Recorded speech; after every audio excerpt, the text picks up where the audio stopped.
జగన్మోహన్ రెడ్డి కోసం బానిస కుక్కలా పనిచేసి వాళ్ళ బోనులో నిలబడి సంచలన విషయాలు బయట పెట్టాడు విజయ్ పాల్. రఘురామకృష్ణరాజుని ఆ రోజు అరెస్టు చేసిన తర్వాత చంపాలి అనుకున్నామంటూ సంచలనమైనటువంటి స్టేట్మెంట్ ఇచ్చినట్టుగా తెలుస్తూ ఉంది. ఈ దెబ్బతో ఎవడెవడు జైలు పాలవబోతా ఉన్నాడు, అసలు ఇంతకీ ఏం జరగబోతోంది అనేది ఈ వీడియోలో వివరించబోయే ముందుగా ఇప్పటి వరకు మన ఛానల్ సబ్స్క్రైబ్ చేయని వాళ్ళు ఖచ్చితంగా సబ్స్క్రైబ్ చేయండి. ఇక విషయానికి వస్తే విజయ్ పాల్ అరెస్ట్ అయ్యాడు. అతని పాపం పండింది. ఈ దుర్మార్గుడు ఎంపీ రఘురామకృష్ణరాజు గారితో పాటు నన్ను అరెస్టు చేయడంలో కూడా, నన్ను చిత్రహింసలకు గురి చేయడంలో కూడా ఈ దుర్మార్గుడి పాత్ర ఉంది. తప్పు చేసిన వాడి పాపం ఎప్పటికైనా పండుతుందని, జగన్మోహన్ రెడ్డి లాంటి దుర్మార్గుల అరాచకం శాశ్వతం కాదని, ఇవాళ మరోసారి న్యాయం గెలుస్తుందని నిరూపితమైన రోజు. అయితే ఇతనిచ్చినటువంటి స్టేట్మెంట్లో ఉన్నటువంటి సంచలన విషయాలతో జగన్మోహన్ రెడ్డి కానీ, పివి సునీల్ కానీ అనేక మంది జైలు పాలయ్యేటువంటి పరిస్థితి వచ్చేసింది. ఆ రోజు రఘురామకృష్ణరాజు గారిని అరెస్టు చేసిన తర్వాత ఆయన ఛాతీ మీద కూర్చొని ఎక్కి తొక్కాం, బలంగా గుద్దాం. ఎక్కడైతే ఆయనకు ఆపరేషన్ జరుగుందో అక్కడే గుద్దాం. ఎందుకంటే అతను అలా మరణిస్తే దాన్ని హార్ట్ స్ట్రోక్గా చిత్రీకరించాలనుకున్నాం. కొంతమంది వైద్యులను కూడా పిలిపించాం, వాళ్ళ సలహాలు కూడా తీసుకున్నాం. అతనికి మందులు ఇవ్వకపోతే, నీరు ఇవ్వకపోతే, ఆహారం పెట్టకపోతే, అదేవిధంగా ఈ రకంగా చిత్రహింసలకి గురి చేస్తే, అతను చనిపోతే అతని మీద లాఠీలతో బెల్టులతో దాడి చేశాం. అతను చనిపోతే ఇది హార్ట్ స్ట్రోక్ అంటూ అక్కడ సిద్ధం చేసుకున్నటువంటి వైద్యులతో రిపోర్ట్ ఇచ్చేసి రఘురామకృష్ణరాజు అరెస్టు వల్ల ఒత్తిడికి గురై చనిపోయాడు అనేటువంటి ఒక ఫేక్ సృష్టించి ఒక ఎంపీగా చేస్తున్నటువంటి వ్యక్తిని, వీళ్ళ తప్పుల్ని ఎత్తి చూపినందుకు అప్రజాస్వామికంగా చట్టాన్ని ధిక్కరించి మరీ ఆయన మీద ఒక రాజద్రోహం అనేటువంటి కేసు పెట్టి అత్యంత దారుణంగా చంపివేయాలనుకున్నామనేటువంటి అంశాన్ని విజయ్ పాల్ ఏదైతే స్టేట్మెంట్ ఇచ్చాడో, మరో 14 రోజుల పాటు విజయ్ పాల్ ఇప్పుడు రిమాండ్లో ఉండబోతా ఉన్నాడు. పోలీసులు కస్టడీకి తీసుకుంటారు. ప్రతి అంశాన్ని క్షుణ్ణంగా అతన్ని విచారిస్తారు. ఏమేం జరిగింది, ఎవరెవరి పాత్ర ఉంది, ఎవరు ఆదేశాలతో ఇలా చేశారు అనేటువంటి అంశాలు.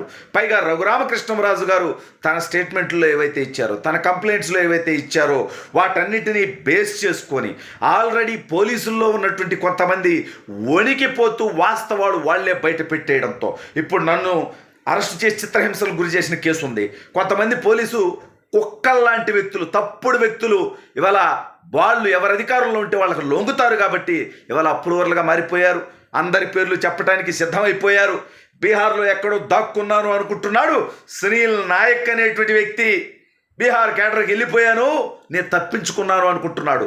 తప్పు చేసిన వాడు ఎక్కడన్నా వదిలేది లేదు మిస్టర్ సునీల్ నాయక్. నీ దాకా వస్తా, నీ మీద కూడా కేసు పెడతా.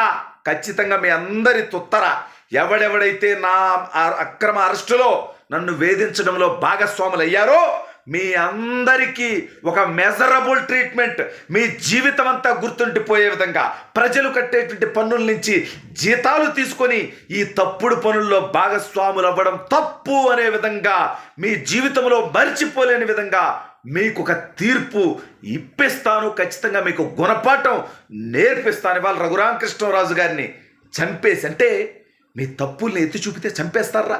సిగ్గులేదా? జగన్మోహన్ రెడ్డి వాళ్ళ పెద్ద సుప్పిని, శుద్ధపూసని, సాంప్రదాయని అని ఇతను ప్రజాస్వామ్యం అంటున్నాడు. దానికి మీనింగ్ తెలుసా జగన్మోహన్ రెడ్డి? నీకు రాజ్యాంగం అంటున్నావు, అసలు అది రాసింది ఎవరో తెలుసా జగన్మోహన్ రెడ్డి? నీకు నీ బతుక్కి నువ్వా మాట్లాడేది రాజ్యాంగం గురించి, ప్రజాస్వామ్యం గురించి? అక్రమ అరెస్టులు అంటున్నావు నువ్వు చేసిన ఈ సక్రమ అరెస్టుల జగన్మోహన్ రెడ్డి బుద్ధుండబల్లా, సిగ్గుండబల్లా? నీ తప్పుల్ని ఎత్తి చూపిన రోజు నేను, రఘురామకృష్ణరాజు గారో, మాలాంటి వాళ్ళమో, పట్టాబన్నో, మేమందరం నీ తప్పుల్ని ఎత్తి చూపిన రోజు కనుక నీ తప్పుల్ని సరి చేసుకుంటే నీ పోసగల ఇవాళ నువ్వు అడుక్కుంటున్నావే నాకు ప్రతిపక్ష నేత హోదా ఇవ్వమని, అది దక్కుండేది కదా. అసలు నువ్వు చక్కగా పరిపాలన చేస్తుంటే అధికారంలోకే వచ్చి ఉండేవాడివి కదా. మేము నువ్వు చేస్తుంది తప్పురా స్వామి అంటే తప్పు అని చెప్పినందుకు మా మీద చిత్రహింసలకు గురి చేసావే. ఏకంగా రఘురామకృష్ణరాజు గారిని చంపేయాలనుకున్నావే. ఇవాళ ఆ తప్పులో ప్రభుత్వ ఉద్యోగులు అయ్యుండి సిగ్గు లేకుండా విజయ్ పాల్ లాంటి వాళ్ళు భాగస్వాములు అయ్యారే. ఇంకా పివి సునీల్ అరెస్ట్ అవ్వాలా, అతను కూడా అరెస్ట్ అవ్వాలి. అదేవిధంగా జగన్మోహన్ రెడ్డి కూడా ఈ కేసులో అరెస్ట్ అవ్వాలి. సజ్జల రామకృష్ణారెడ్డి అరెస్ట్ అవ్వాలి. ఈ కేసులో భాగస్వామైన ప్రతి ఒక్కరూ అరెస్ట్ అవ్వాలి. అరెస్ట్ అవ్వడంతో సరిపోదు, వీళ్ళందరూ చట్టం ముందు దోషులుగా నిలబడతారు. పోలీసులు మరింత లోతుగా దర్యాప్తు చేయాలి, ఈ కుట్రని ఛేదించాలి, వీళ్ళందరికీ కఠినమైనటువంటి శిక్షలు పడే విధంగా. అంటే ఆల్రెడీ ఈ అదవులు కస్టోడియల్ టార్చర్ చేసింది నిరూపితమైపోతూ ఉంది. ఖచ్చితంగా 10 సంవత్సరాల పాటు వీళ్ళకి జైలు శిక్ష పడిపోతూ ఉంది. దీనికి తోడు హత్యాయత్నం చేసినటువంటి అంశం మరింత విస్తృతంగా గనక వాళ్ళ యొక్క విచారణలో కనుక తేలితే జీవిత ఖైదు కూడా పడేటువంటి అవకాశం ఉంటుంది. అయినా ఇంతటి తప్పుడు పనులు ఎందుకు చేశారంటే వీళ్ళు అమాయకులే కాదు, డబ్బు కోసం కొందరు, కులం కోసం కొందరు, మతం కోసం కొందరు, మరి కొంతమంది ఏమో ప్రమోషన్ల కోసం, మరి కొంతమంది జగన్మోహన్ రెడ్డి అధికారం శాశ్వతమని ఈ తప్పుడు పనుల్లో భాగస్వాములై ఇప్పుడు జైలు జీవితం గడిపేటువంటి పరిస్థితి వచ్చింది వీళ్ళకి.